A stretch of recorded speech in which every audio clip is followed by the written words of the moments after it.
Hello everyone and welcome back to Precious Metals with Leif. Today we're trying a new shorter format of only 3 minutes. I think I'm going to call it Quicksilver with Leif. If you could have thought of a better name, please like and subscribe.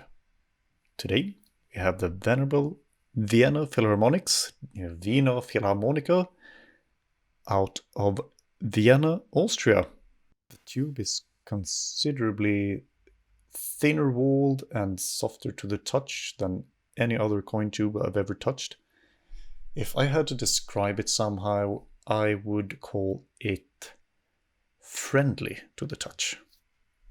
So what are the Vienna Philharmonics anyway? It's apparently an elite band of musicians that reside in Vienna, the capital of Austria, and they only recruit from musicians that have already been active for at least 3 years, but oftentimes obviously longer, in another orchestra, the Vienna State Opera. So let's find out if these coins can match their reputation.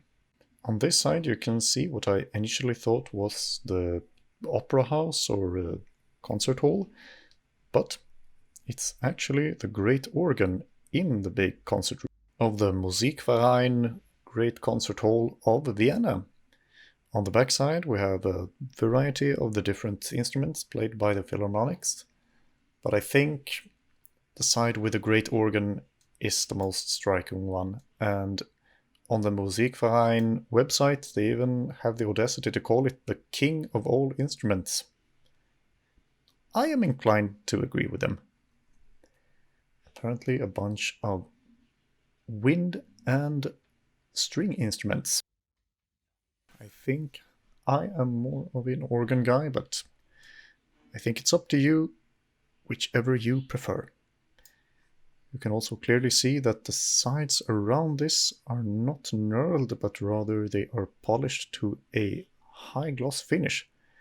They feel rather strange to the touch. This is not like holding any other bullion coin. I wouldn't say I prefer it to the feeling of holding maybe a Canadian maple or an American silver eagle, but it's nice with some difference.